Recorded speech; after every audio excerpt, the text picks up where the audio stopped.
Major Kira thinks holosuite programs are a waste of time. Odo cosplays a duffel bag.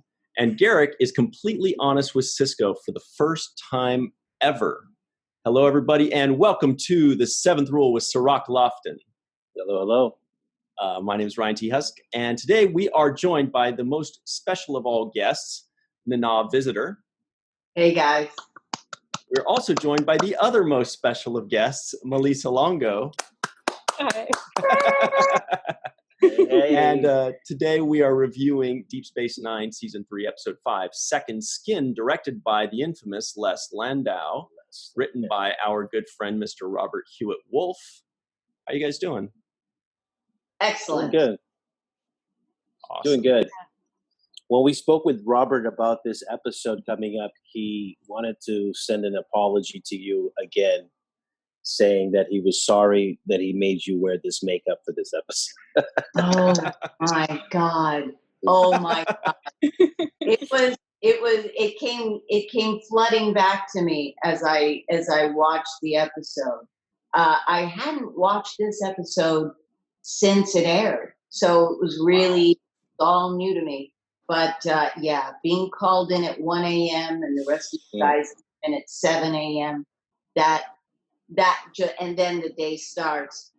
I remember I gave poor Les Landau a horrible time. I think it was probably that night at about 10 or 11, I cracked. I couldn't take it anymore. I was claustrophobic. The nose piece went over my nose so that I could feel I don't know why this freaks me out. It's hard with a mask these days too. When your own breath goes back at you, I felt like I couldn't breathe. God, I started taking the pieces off, saying, "That's it. That was your last shot." I'm saying this because I think he knew I was losing it, and somehow we got through the rest of the night. But it was, yeah, that was tough. But watching it, well worth it. But that was like a 20-hour, 22-hour day is what you're saying. Yeah. Yep. Wow. Yep.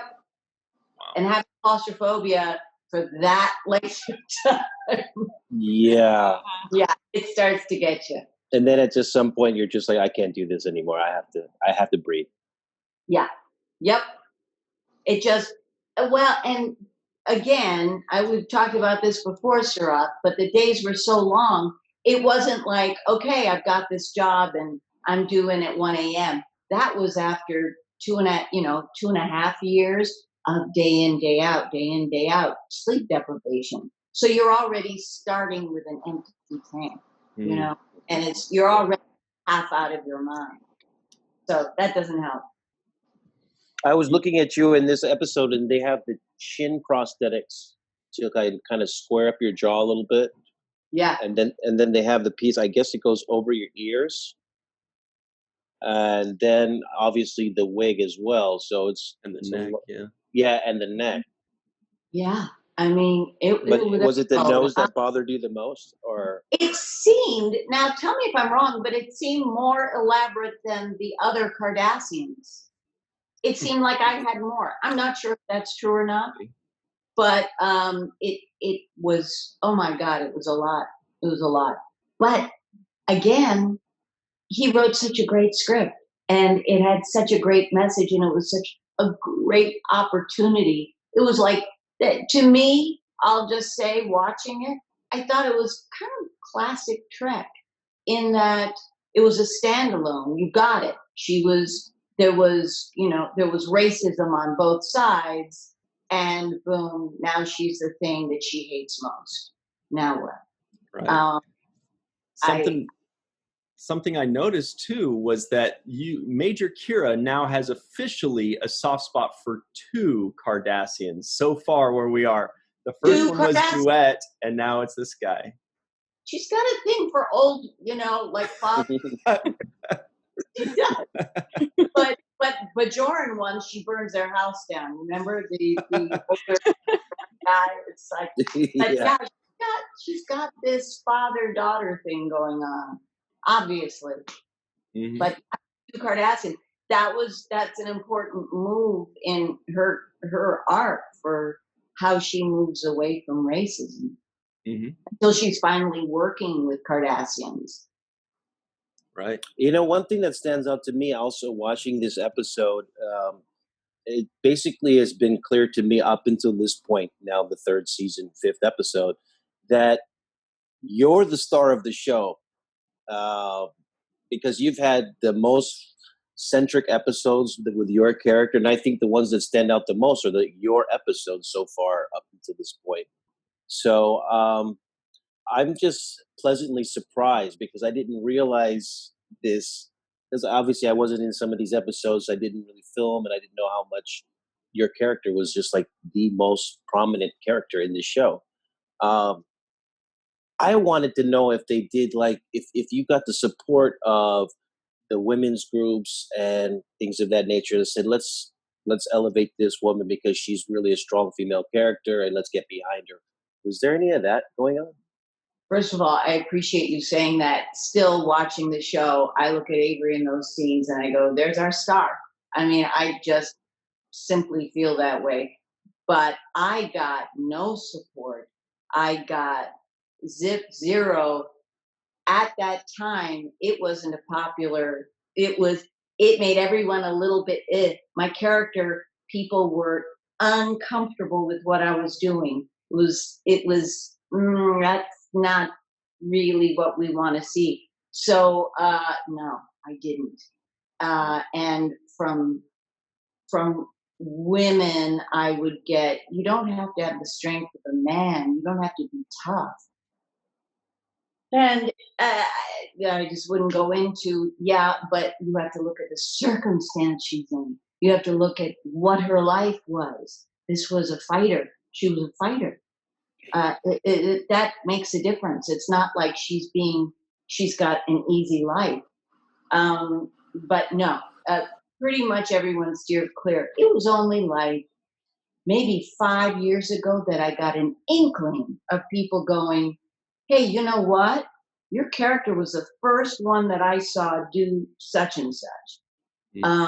And that was the first time I went, because I just kind of kept I really believed what I was doing was right, but I kept my head down and I didn't listen too much because not much of it was good, what I was hearing in terms of feedback. You know, to piggyback off what Cirroc was saying about Major Kira being the star of the show, it just kind of made me realize that where we are now, the 5th episode of the 3rd season, it does seem as though Major Kira has had the biggest character arc so far, the most character development, in that it was just 2 or 3 episodes ago, Cirroc, you and I were talking about how there was this moment between Kira and Sisko, which was the first time I saw Kira talking to Sisko in a softer tone, as if talking to him a little bit more as a friend than as, a boss or even competition initially. There was almost a little bit of hostility before. And so at this juncture, Kira's had the most character development of any of the characters. We're seeing a little bit with Bashir as well and Garrick as well, but I think Kira for sure. Which I'm totally fine with, because Nana, you are killing all these performances, like, hands down. There's nobody that can really do what you've done better than what you've done it. The intensity in the eyes, the quickness with the wit, and just how you hold your own against anybody. I don't care which what guest stars we bring in or what regular characters we have. You're tough, and I love it. Thank you. God, thank you. That means so much you can't imagine. And of guest stars, Larry Pressman, huh? Yes. He was so hard to make yourself likable underneath all that stuff. Yes. And you felt so much for him. Plus, it's worth mentioning that when you jump on a show like this, it's one thing, you're used to the pace, you're used to the language, you're used to the makeup. He just jumped in, and it was like you wouldn't even think, oh, the guy's having a hard time with his makeup. Didn't even consider that. It's wild. That's true. You know, one last thought about makeup. I know Melissa's got a lot of thoughts on this episode, but one last thought on makeup was I've also had prosthetics on my face a lot of times, and you never know if it's going to bother you until you just do it. You go like, well, I'm assuming it should be okay. And to my surprise and luck, it didn't bother me at all, you know, no matter how many hours, you know, fully done up. But it did get to me when they were taking it off, because once you're done and they say, okay, time to get it off, you think it's going to be like, okay, great, moving on, hello world. But really it takes, you know, 30, 45, an hour for them to take it off, but you're already in makeup off mode. So that's when it kind of started to stress me out a little bit, when I'm just like, can you get this? Hurry up and get this thing yeah, off. It's killing me now. I don't know if you had anything like that, or if it was just terrible the whole way through. No, it was pretty much terrible the whole way through. They tried to put Quark's head on me for the next episode, and I went, I can't. I stressed from being a Kardashian, so they got a body double. But I think that what you're talking about, the time it takes, it took me 20 minutes to get my nose off. But at 2 a.m, I'd be like, oh my God, no. And I used to rip it off. Well, I've got a mark here from it that I have to do extra makeup every day. Because the first year I did it, and then the second year I went, wow, I'm not going to have a nose if I keep doing that. So I stopped pulling it off. But yeah, I have red marks all over here. Yeah, for me, it was the eyelids. I only did that once, though. Like, I am not ripping this off my eyelids. They can't take it. That's great. Melissa. You made a good Kardashian, too. That would be fun to play a Kardashian. You've already got the hair going. Yeah. Yeah. I want to see her as a Romulan with the bowl cut. That would be fun, too. Being all sinister. Yeah. But you mentioned something, Nana. You said that this episode was like a classic Trek episode. And I want to second that opinion, because I was watching this with the same kind of mindset, thinking, this is classic Trek.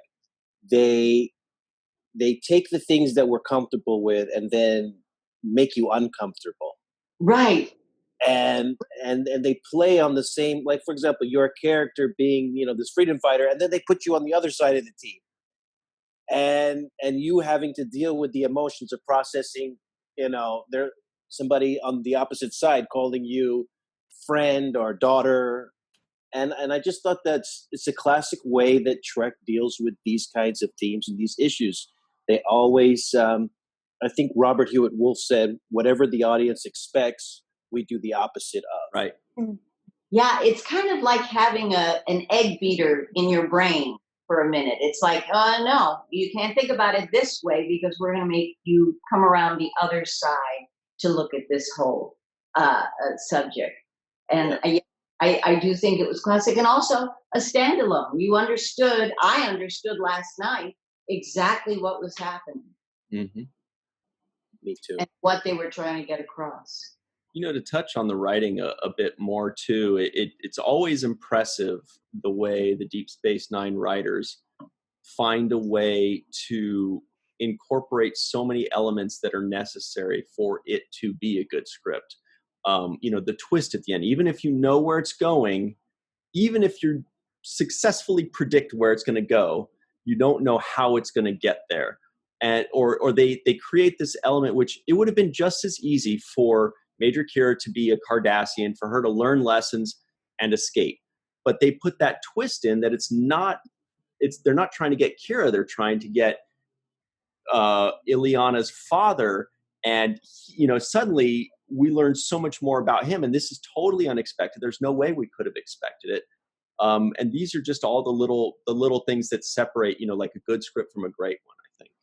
And by the way, I noticed that all that information had to be delivered by Kira in one speech, the twist. And yet the writing is so good, you don't really notice it. It's like, oh, okay, now we're up to, that makes sense. You're discovering at the same time she does, and it doesn't feel like one of those horrible things where someone's got a gun in a scene and they say, "This is why I'm killing you. You did this and this and forever." And it's like, no, just kill them. Yeah, right. My master plan was to get you in this room and tie to a chair. The bomb will explode in 30 minutes. And you're like, okay, here we go. Yeah, it didn't Squeeze it all in. It was very natural and boom, and they didn't waste. There was no fat in the episode. They couldn't afford it. You know, I don't think I ever really understood that Garrick was being outed as this super spy. Really? I know. I wasn't that aware. I kind of, when we filmed it, it was like, oh yeah, right. Okay. But now I go, oh my God. Well, where you shined in the A storyline, I think Andrew Robinson shined in the B storyline. And he completely nailed his performance as Garrick, I thought, in this episode, giving us more of what we love, this kind of shady, mysterious, is he on our side, is he on their side kind of performance. But I want to go to the scene that Ryan has in his backdrop behind him, which is the scene where you're looking into yourself in the mirror. And I really love that scene. I wrote down here, fantastic acting. I loved it. Because you look at yourself and it's like, this is not me, but this is me now. And I registered all that in that performance, in that mirror on the wall type moment. I also love the idea that, and it's true for the plasticity of our brains, that, okay, take this sentient being and program this in her. That's the way she's going to think. Program that. So, just the idea that thoughts have so much power and that we can change them. And that's what she finally does as Kira. She changes her own thought about this man that was her father and sees it as there was something about the bracelet, the preciousness of the bracelet that made it was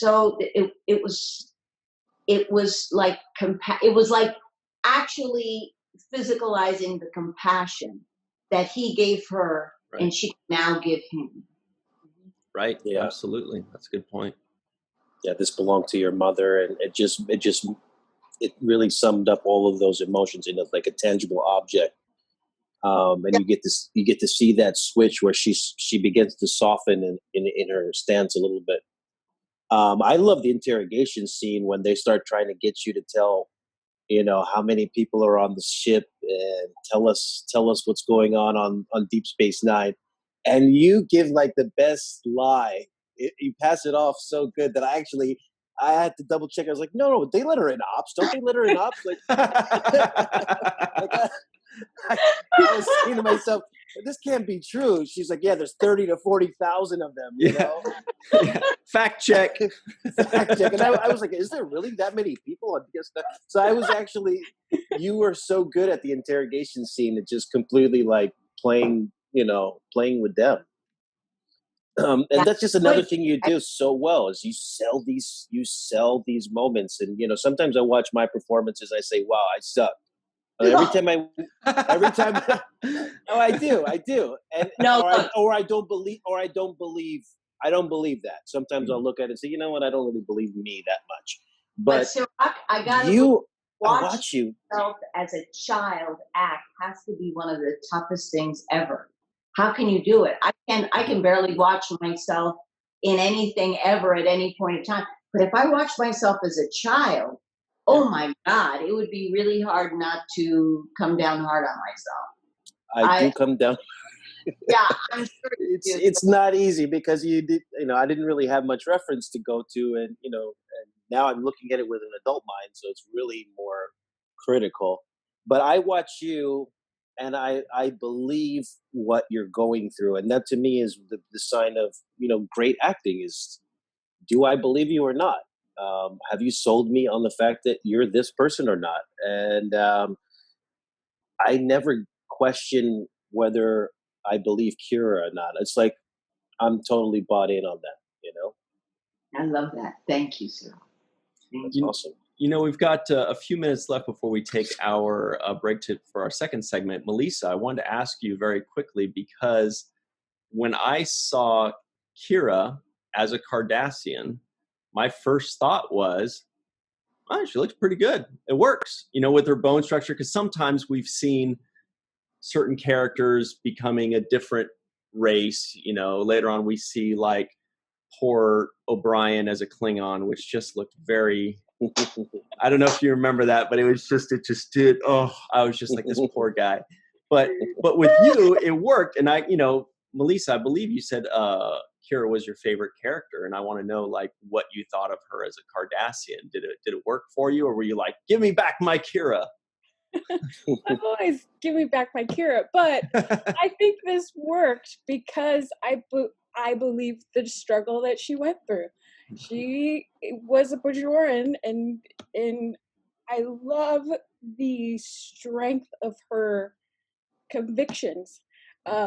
She's always committed into what she throws herself into, but at the same time, she's open to learning and absorbing and trying to figure out where the truth is, and what she's always...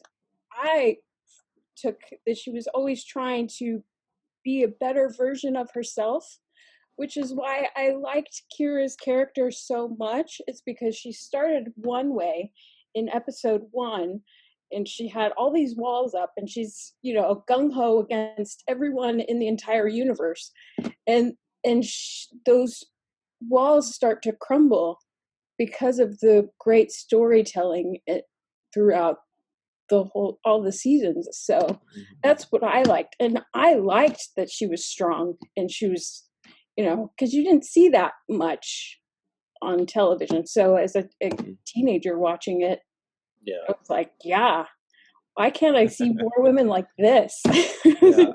You know, it's somebody's willing to fight for what they believe in. And so that's what I always liked. And I liked the growth in this episode, and how you feel for Iliana's father, because he's just as broken, and he's lost just as much as everyone else in the resistance, and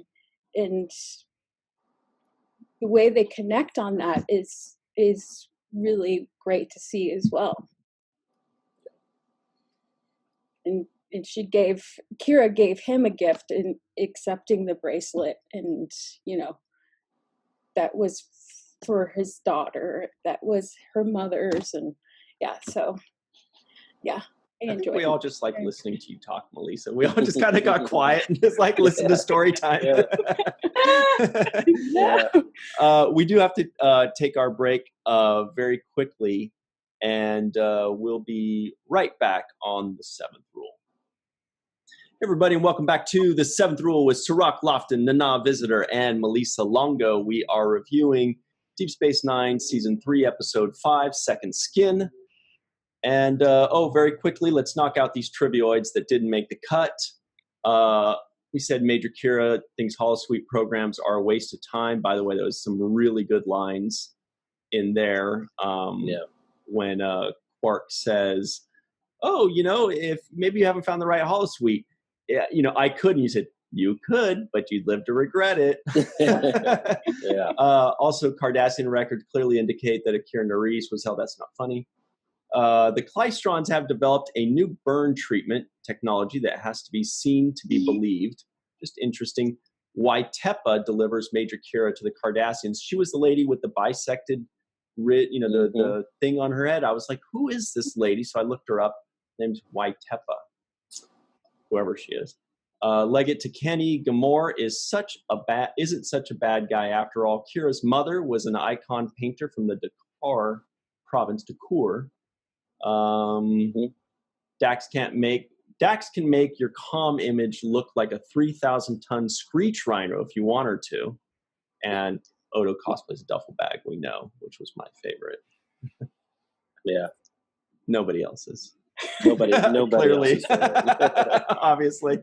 But it's funny because there was a line that Garrick said during all the commotion at the climax when he compliments Kira and how beautiful she is as a Kardashian, right?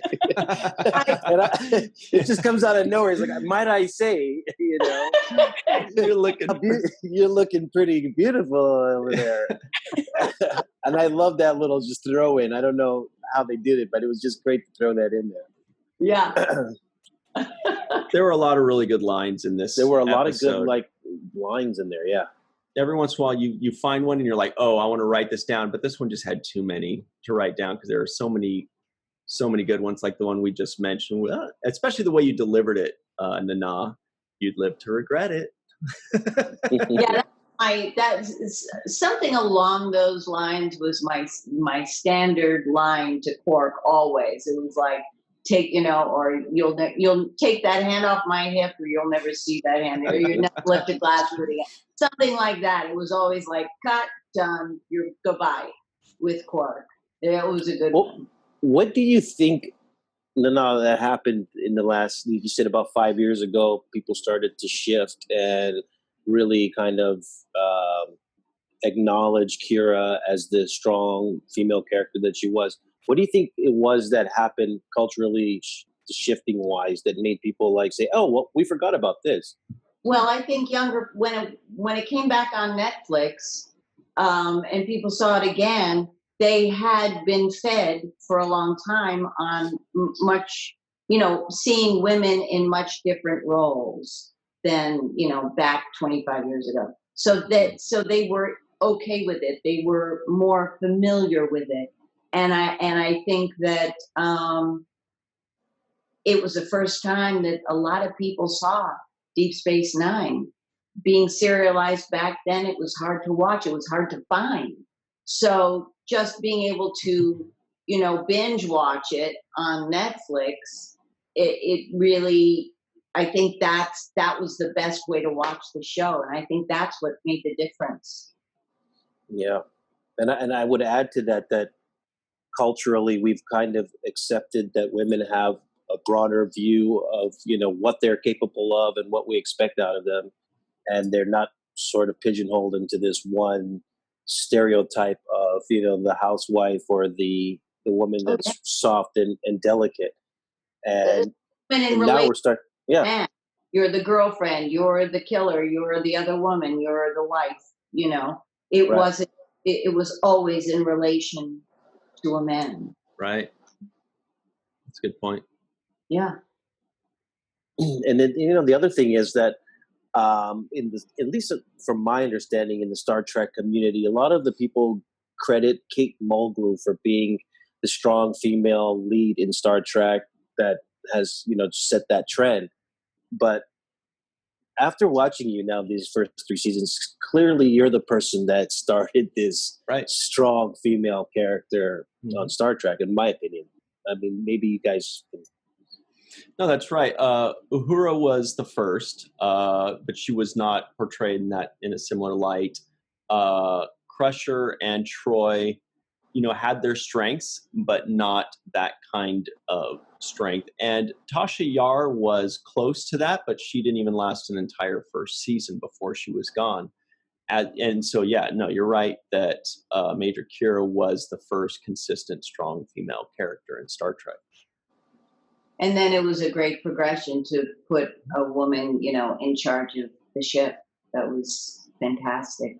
And then it just seemed like it was, I feel like Kira broke the ice for a lot of stuff, which needed to be broken. And it was great. It was really great. You did the legwork. I'm proud to have done it. Yeah. Yeah, but the thing that doesn't really always come along with the legwork is the credit, and that's why it should be credited. The work that you did and the excellence of it. I just want to make sure we keep hammering that away for everybody who's listening. They need to know how brilliant you were, because you are off the chain. One of the best.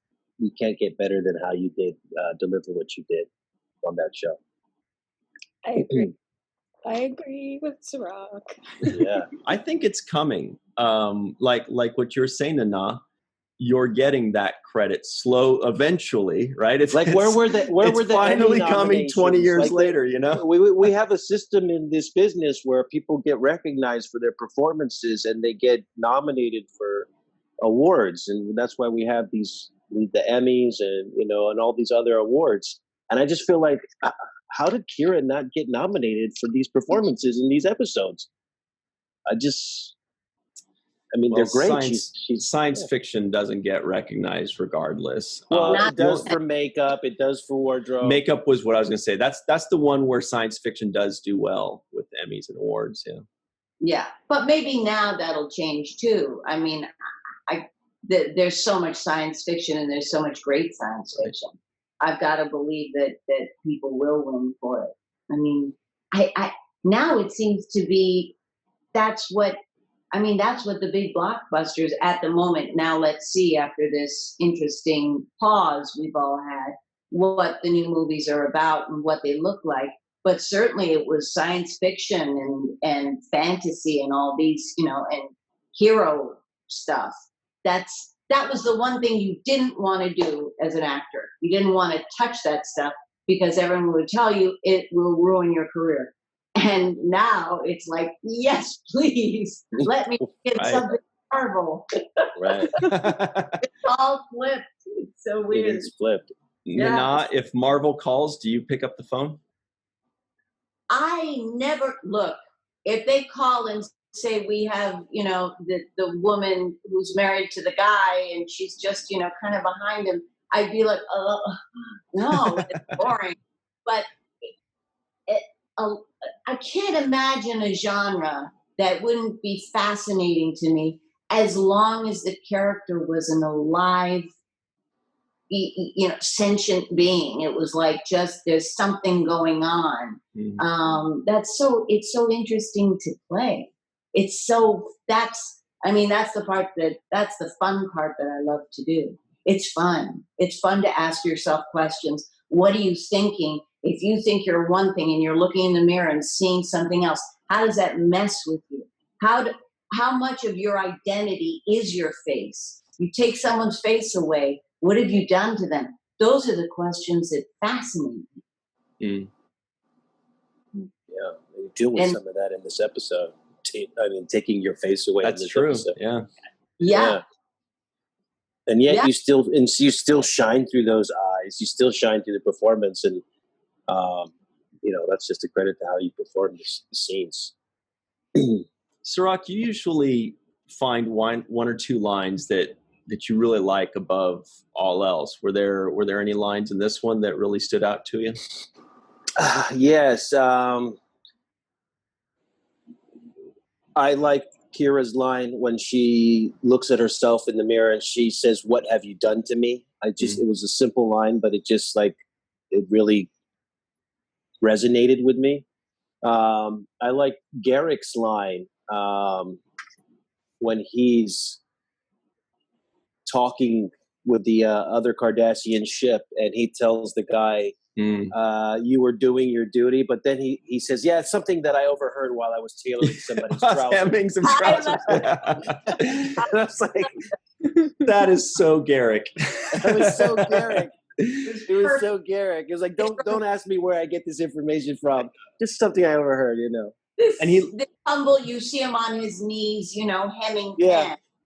Such a humble thing as opposed to super spy. And he's saying it with no intention of trying to fool anybody. Basically slapping people in the face saying, "Oh, that's all. It was just, me. Yeah. I'm just this tailor guy." Another line that he said that I really liked was after he shoots the Cardassian, that apparently they knew each other. He goes, "A pity. I rather liked him." Cardassians like each other, even though they're spitting death words at each other. Yeah. Now I have a question. So later in, I'm not sure what episode it is, we discover that my mother was a pleasure lady to Ducat. But I say in this episode that my mother died of malnutrition when I was 3. Right. That's what you were told. Mm-hmm. That's what I was told. Mm-hmm. And she was alive, and got it. Yeah. Got it. Yeah. Oh, wow. I've got the exact line somewhere, but yeah, you say exactly where she died. Oh, in the Singa refugee camp when I was 3. Mm-hmm. Yeah, so, when we're 3, maybe we don't remember. I don't know. Melissa, what do you think? Well, no, that's what she was told.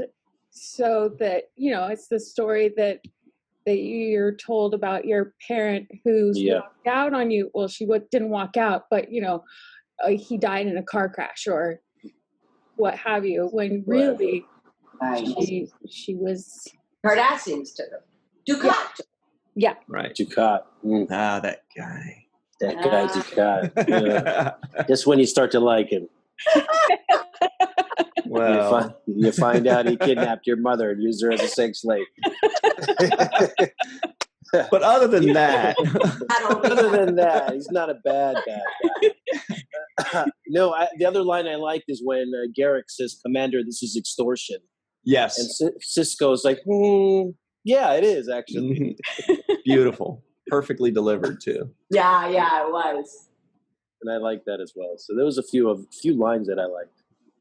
Melissa, I know you said you watched this episode not quite as recently as we have, but were there any parts or lines that stood out to you? I don't know that I can remember. I know.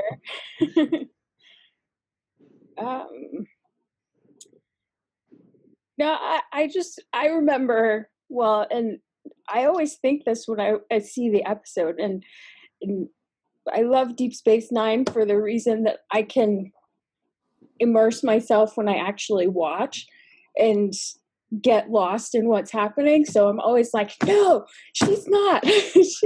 What's the catch? So yes, I talk to the television when I'm watching television, and I get angry and I cry, and but it's like no.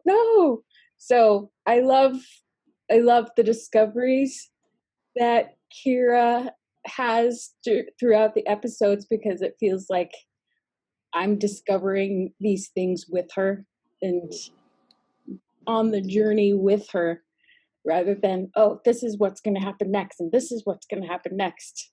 I like taking it as it comes. And right. Kira actually, it seems like Kira is compassionate towards that Cardassian father figure much faster in season 3 than she was with the guy in Duet too. But that's the progression. Exactly. She mind, this is a possibility that I'm wrong about this person. And so it does happen faster and deeper. And that's just such good writing. I was reminded, and I think it was this episode, when Avery throws the bag that becomes Odo behind him. Yeah. I remember, and it could have been another episode where he throws a bag, saving me. I'm not sure. But I would always say to Avery that I have no skills whatsoever in terms of eye-hand coordination. Mm-hmm. I can't catch a ball. I can't do anything. I have no instincts. And he could never believe it. And I think it was this episode that in one of the takes, he threw the bag to me and it hit me in the face. Because it's not my instinct to go like this. And he was so apologetic, but he was like, how can you not catch something that's being thrown at you? How is that possible? I just stand there with your arms to your side and this guy hit your face with a bag. Yes. Did it come at you in slow motion? Was you like, no? He just couldn't believe that I was telling him the truth. So it was like, see? So when the baseball episode came up, everyone was sweating bullets that this would be the longest day's shoot ever because I'd never be able to hit the ball. So, yeah. I didn't know you had no eye-hand coordination. None. Absolutely not. I was the kid chosen last. If they could avoid choosing me at all, they could. Nothing there. Although now, after the baseball episode, they got me a baseball player for 2 weeks to teach me how to throw, how to hit. And I can throw a mean ball now. It took 2 weeks. 2 weeks. It's not bad. Not too bad. It's not bad. It's a little long there, Ryan. To throw a baseball. Trying to be nice. Woman, be halfway, something closer to what he wanted, in a couple of days, but it took a long time.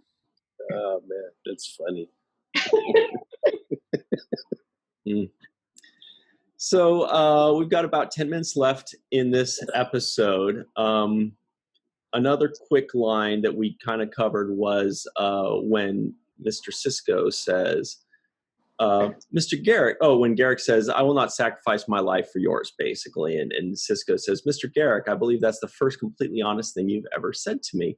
And Garrick says, how perceptive of you, Commander. And then they kind of all just share a smile for like that moment. I was like, whoa, a happy moment on Deep Space Nine, even if it's through like a plastic smile, but Yeah, an honest moment.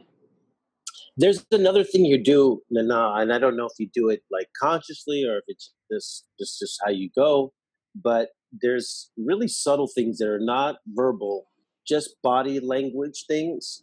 And one of the things is how you sit sometimes. For example, you were sitting in this episode on a little like sofa-like type thing, but you had your leg up and you were kind of with your arm on the back.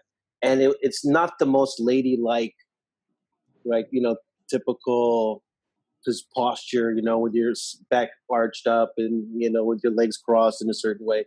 You're kind of laid out, chilling. And I kind of like that body language. It's a comfort that you have of your own self. And it's also not in the norms of, ladylike behavior type thing. Is that something you did consciously or you just... Consciously. The way I ate was conscious because they, women at the, in TV at that time or in film, you ate in between lines. You didn't want to look like I had you didn't have an appetite. You weren't ever hungry. Right. You were eating and it was pretty.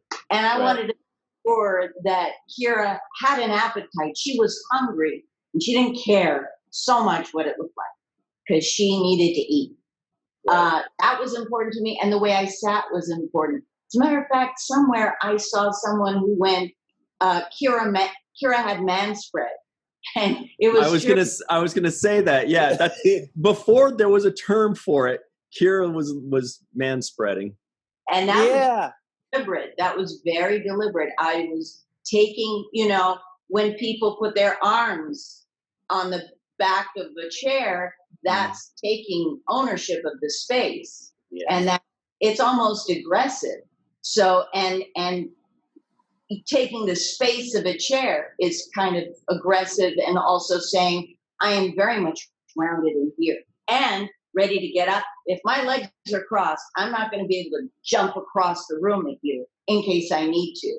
I always felt like I'm ready, and I felt that not only in that scene that you were talking to was I coiled like a snake, but I was also protecting what was inside because I was trying to get out of my physical self and protect what I knew to be true. Yeah. That's why I did that. I did that very much on purpose. So the terminology is man spreading? Is that because I've missed that, guys? Cirroc, don't pretend like you don't know man spreading. No, no, it's certainly not from the 90s, but it's much newer. It's just kind of how I sit, sadly. Well, yeah. What's annoying is like on the subway in New York. If a guy has man spread, his legs are on either side and pushing into your partition of the chair. Or when you're in an airplane, come on, man. We have so little space there. You gotta help me out here. Yeah. Pull it in.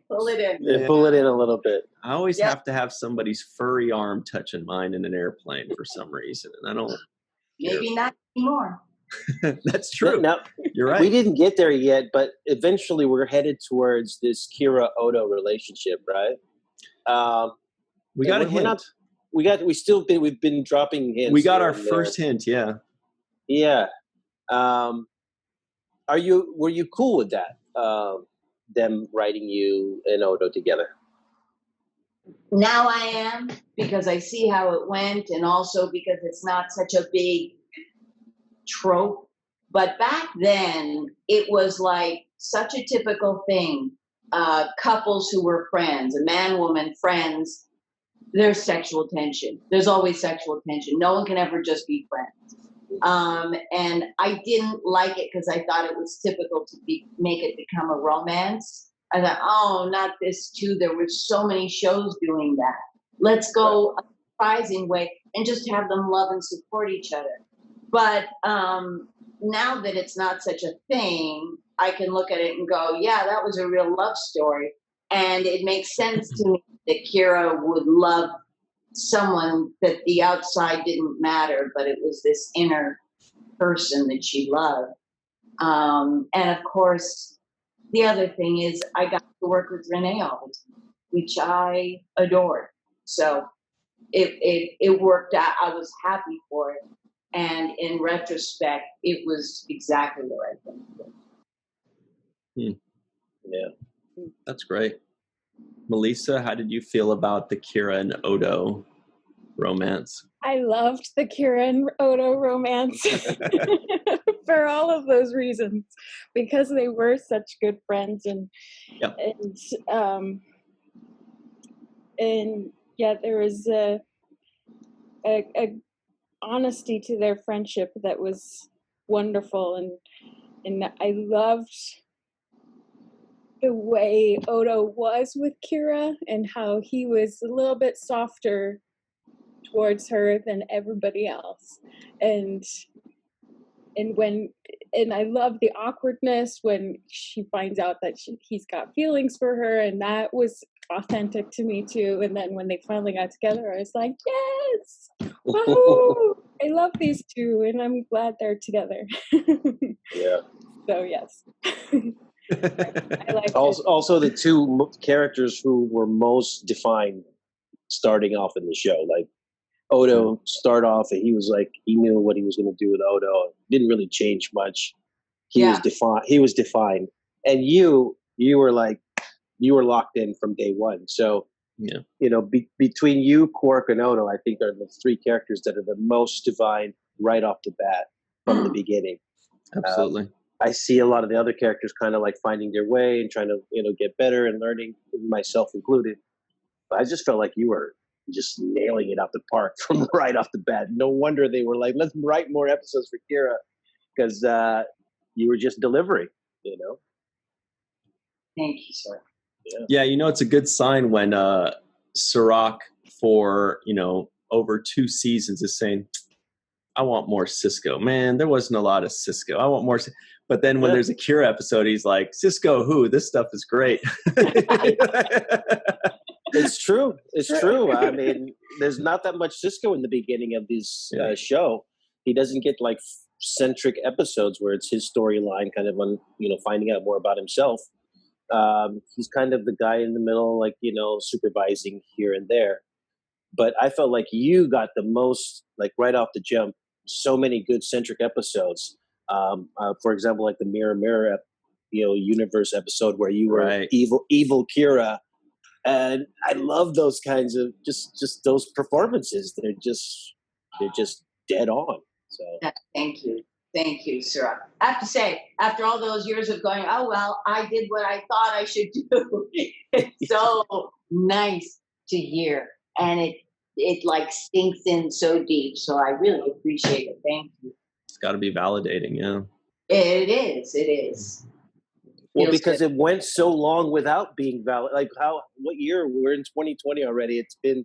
That was 94. That was 94. We're talking about 94, and she was killing it. And I'm like, where was the accolades? Where were the women's groups that said, hey, we want her to be the spokesperson for our company or our movement, or let's push her, let her endorse these products, or let's push her there's so many things that they could have used you for and incorporated you for, into, because you were doing so much that I thought, well, why wouldn't she be the poster girl for independent, strong women out there, who know who they are?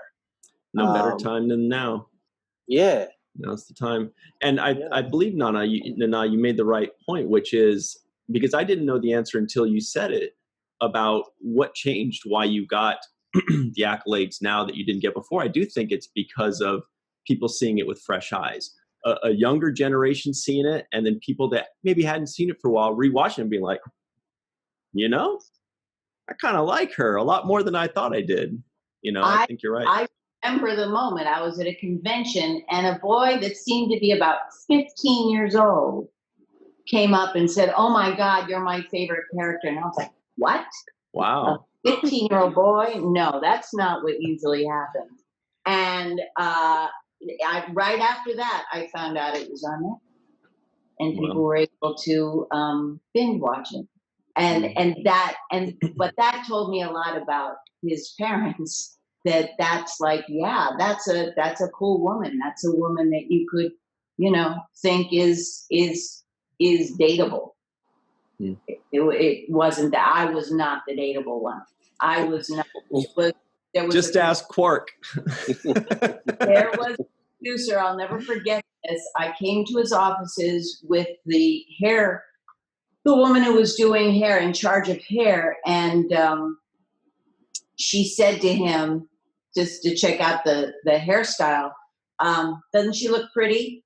And he said, no, she doesn't. But she doesn't need to be the pretty one. She's not the pretty one. Wow. That's a low blow. That's the world we were in back then. And I went, internally, ow, but yeah, that's normal. That's normal for me, for sure. So that's okay. And on we went. So, yeah, it's...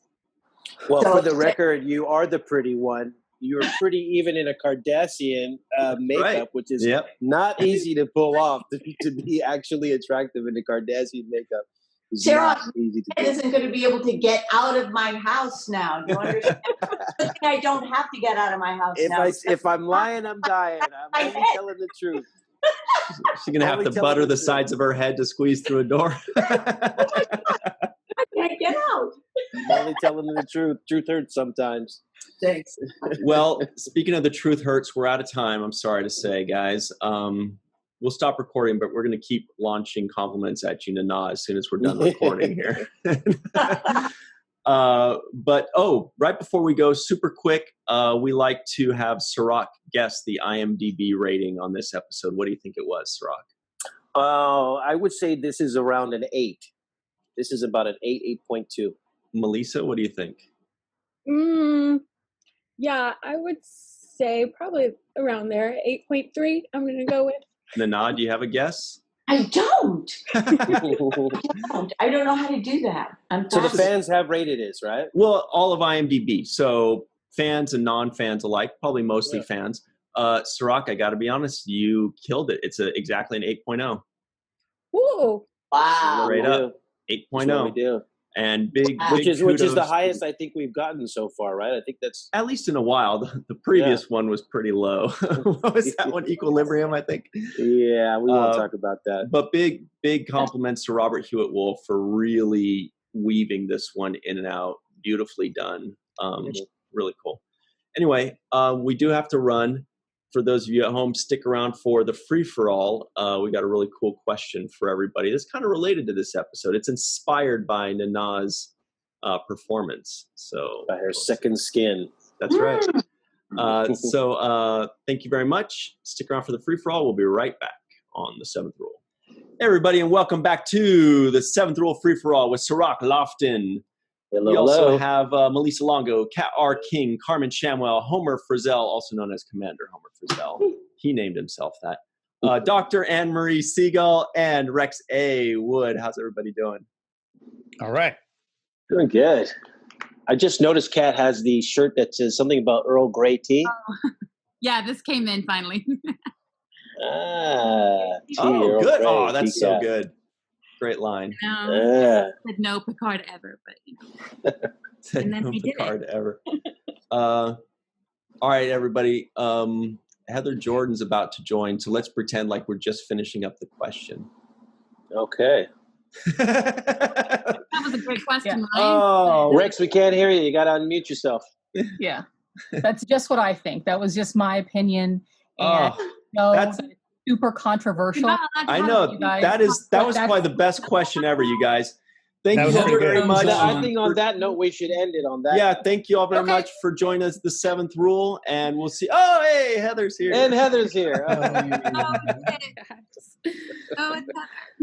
No, we're just about to start the question, and Dr. Anne-Marie Segal has what sounds like kind of a weird question, but the more you think about it, it's brilliant. So go ahead and hit us with it. Well, first of all, I think the best actors of our free-for-all goes to Carmen.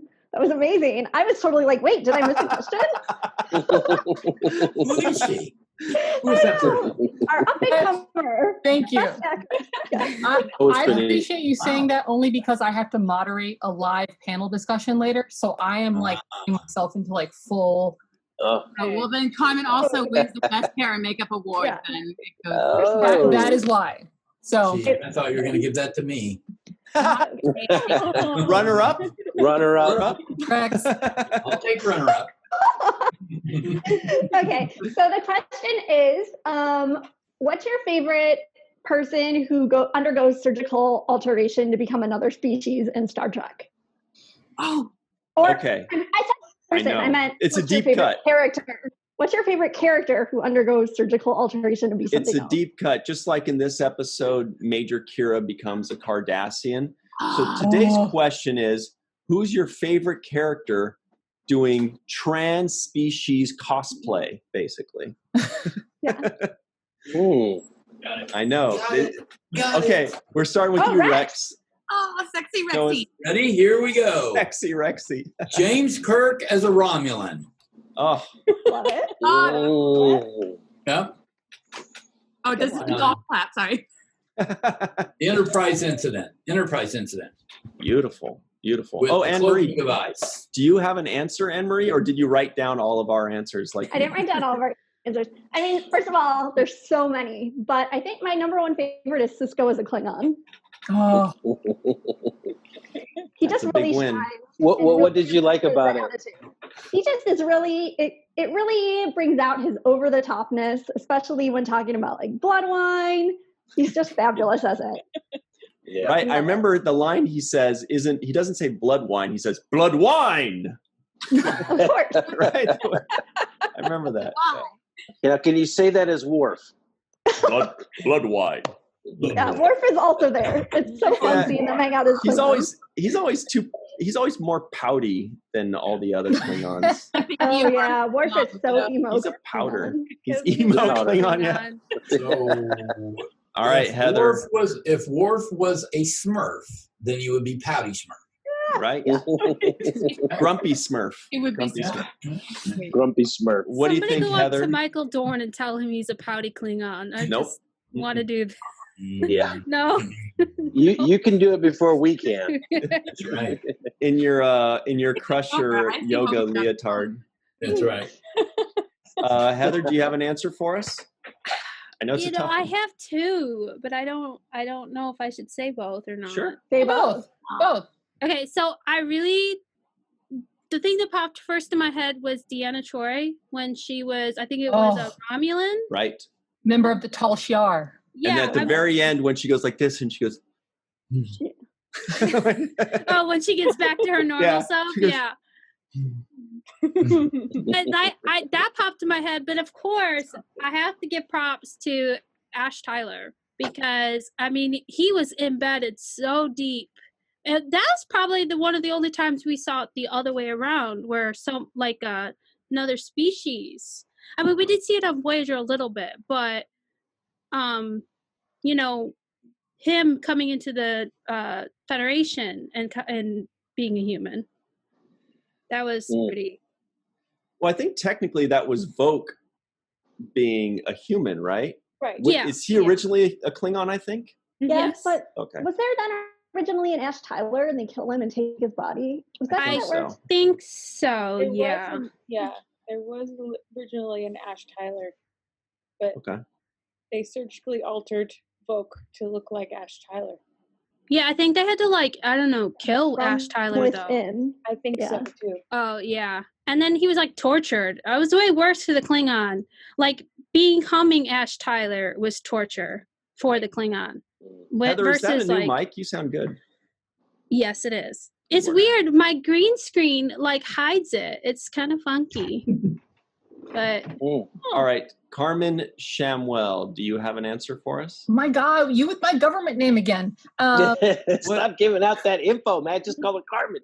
Carmen S. So I've got two. Number one is Neelix as a Ferengi. Yes. Like, oh yeah, so good because he was so excited, you know, and he did it so well, and it was that's just a hilarious episode. Although that is the episode where my boyfriend, we're binging. We actually just finished. He finished 25 years of Star Trek 2 days ago. And now he's like in the other room, kind of like coming down from the high. Oh, he's coming home from work. But yeah, so that was the episode, incidentally, that he actually almost gave up on all of Star Trek. He's like, I'm never watching this show again. Because of how it ended with the two Ferengi getting through the wormhole and whatever. But yes, Felix is number one, and number two is Chief O'Brien as a Klingon because he was so uncomfortable and it was so funny that whole time. That's what we said. That's what we said earlier. He was just that poor guy. And it's like he's been as a character through so much, and it's like to see kind of like Odo's like, okay, whatever, and Sisko's like, yeah, and then Chief O'Brien is like, more blood wine. Like, so yeah, and they gave him the worst teeth too. I know. So that's a good one. That's a great one. I love the meta-ness of like Neelix. Obviously, it's a person playing Neelix, and then Neelix being a Ferengi because he had been a Ferengi in TNG. Exactly. But like in Voyager, they make it so that it's sort of like it's a person playing Neelix playing a Ferengi. It's so great. I just love it because he looks different when he's whatever. Sounds like Tropic Thunder. Talaxian. Mr. Commander Homer Frizzell, any thoughts? I have lots of thoughts, Ryan. Narrow them on down. This particular topic. What had come to mind was Kirk as a Romulan, but Rex took that. And then I was thinking of Picard as a Romulan when you have, I think it's unification, not positive on the episode. But what I'm actually going to go with, and I don't remember the name of the character, but Klingon to human in The Trouble with Tribbles. Good one. Oh, guy. Yeah, dude. And then in Child. Yeah, dude. That was dude. Yeah, dude. Yeah, it was dude. Commodore dude. Or Ambassador dude. Raven? He was the assistant dude. Yeah, I remember reading. I was actually reading that just the other day because I was taking a quiz. And that was one of the questions, or actually it was in an episode, Trouble with Tribbles came up, and I remember reading that guy's name. Huh. The dude? The Tribbles the Tribbles got set off by him. Yeah, assistant dude. Assistant to the dude. Right. Kat R. King. I'll find it. Do you have an answer for us, Kat? The Tuvix.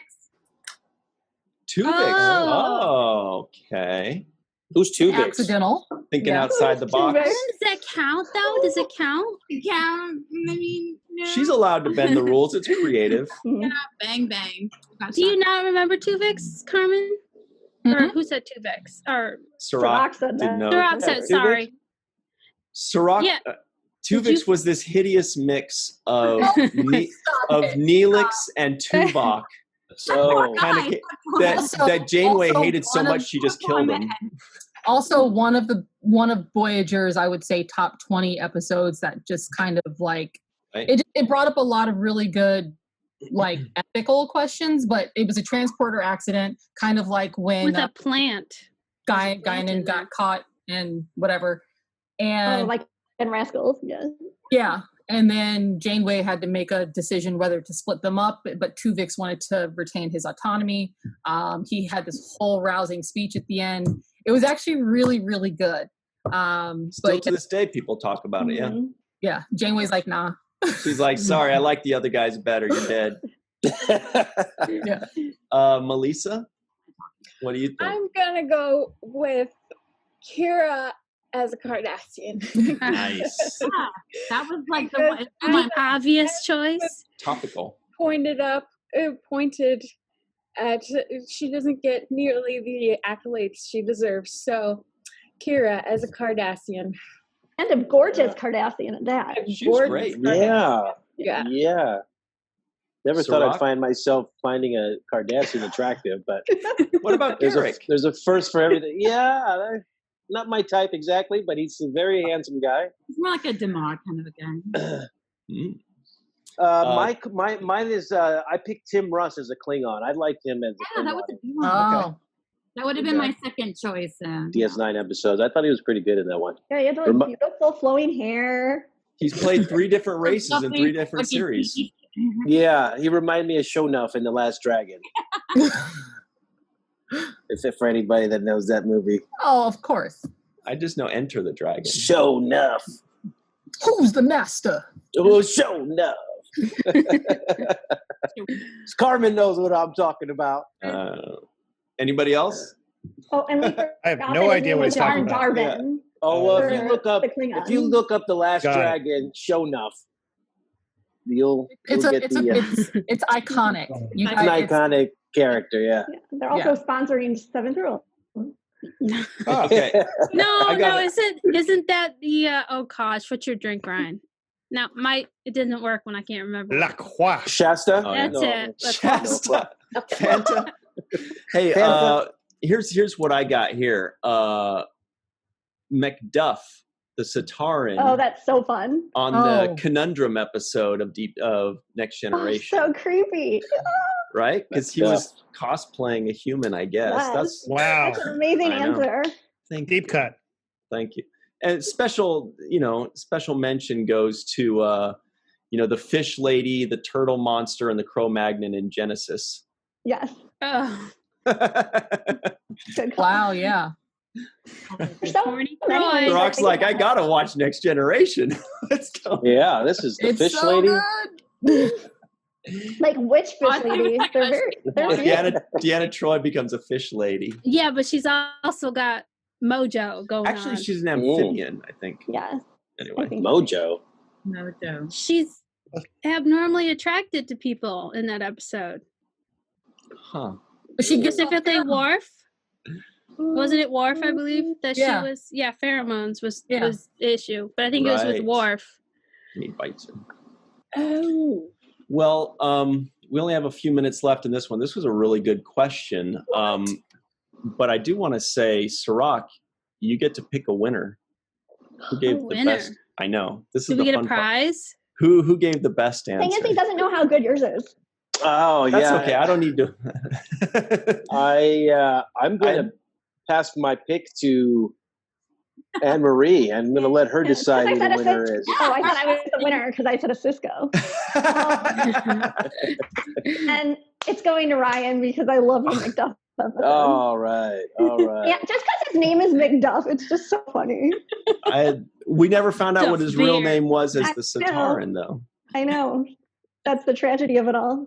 It's probably in a book. That's the tragedy. it's so funny every time you guys bring up like anything. Every single character in every single episode evokes like this memory from like Right. the 90s. Yeah. Like I'm just saying, like, I didn't say that to really mean anything. It's just so funny. You think of McDuff and I think of my mom shouting, "Who the hell is he?" And of course, because this is like the 90s, we can't rewind it. Yeah. Totally. I have a question. It was Does fun Odo forever. ever play an alien? Well, he's Like, a Yes. he's a Well, Klingon He's a rat. hosting episode. Well, Yeah, he's in a Voyager episode. And he's a different. Wait, you mean if Odo No, ever is an alien? Yeah, he Yeah. was when he was Yeah. a human, he was a Klingon in that same episode as Sisko was. Mm-hmm. Okay, no, Uh, but I mean, has Odo himself ever transformed himself into another alien species to kind of blend in. Well, he's been a rat. A rat? Yeah. I had that as my first answer. Yeah. I knew you would. But he hasn't played. He never right, like said, "Let me be a Boolean," or I don't think so. It was really, it's too Master difficult faces. for him. Like couldn't to master learn. faces, yeah. Oh, you know what? I want to say honorable mention to that lady in the Wesley episode where Wesley has his first girlfriend. They're eating chocolate pudding, and he has some weird like nanny who's looking after him who becomes a humongous Care Bear. Yeah. That throws Worf. Yeah, that's great. That's our honorable mention. Why does that sound like a nightmare? It's amazing. Mention to Kate Vernon, season 8472. Oh, I Kate guess Vernon. Totally. There's just so many when you start thinking about it. It's totally a There's a Star lot. Trek trope, and I love it. All right. Final thoughts, Homer and Rex? I liked Rex's answer. Mm-hmm. I liked my answer too. Me too. Yeah, there are no losers here. Everyone gave wonderful answers, and I do wish we're all you had super seen great. Nog more. all winners. Not cross species, because Nog was so good as a Kazon in Voyager. Right? Oh, I have another question for you guys. In this Second Skin episode, they mentioned the Obsidian Order, and I kept saying to myself, I heard this Obsidian Order. Where in the new Trek is the Obsidian Order being mentioned? Nowhere in New Trek. It's not. Nowhere in the Because new Trek. They're not. No. They haven't touched It's been Cardassians name yet. dropped, right? Maybe we'll get that Section 31 thing crossover Are you- eventually. Are you Right. saying New Trek as in Disco or Picard? I think Either he means one. both. Both. Neither Oh, one of them wait. mentioned the Yeah, it's Obsidian weird. Order. It could have No. been name dropped so easily in Picard. So where Obviously, have I heard Garrick the was Obsidian Order? gardening You for the probably Romulans. heard it when Andy Robinson was on. Yeah. Deep Space Nine. Yeah.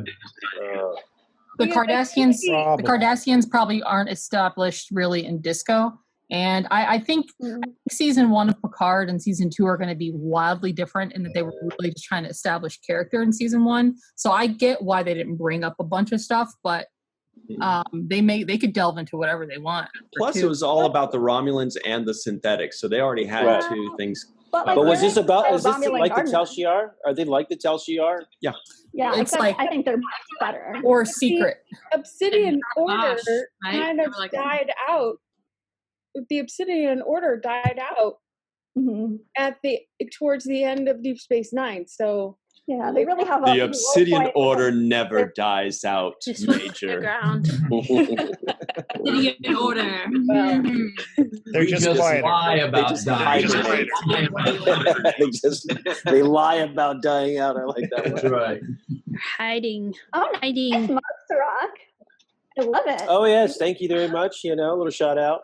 very nice mug. So does the Abyssinian Central kiosk. Command take order from the Obsidian Order, or does the Central Command outrank? No, they're kind of Obsidian Order. rivals. They're like I this. think It's kind of like the Obsidian Order spy really agency into- versus the yeah. military government. It's like the CIA versus, The NSA or something? yeah. The More government. like Black Ops, like Black Water. Mm. Like Section It's the 31 in secret government Starfleet. thing that the government doesn't acknowledge, Okay.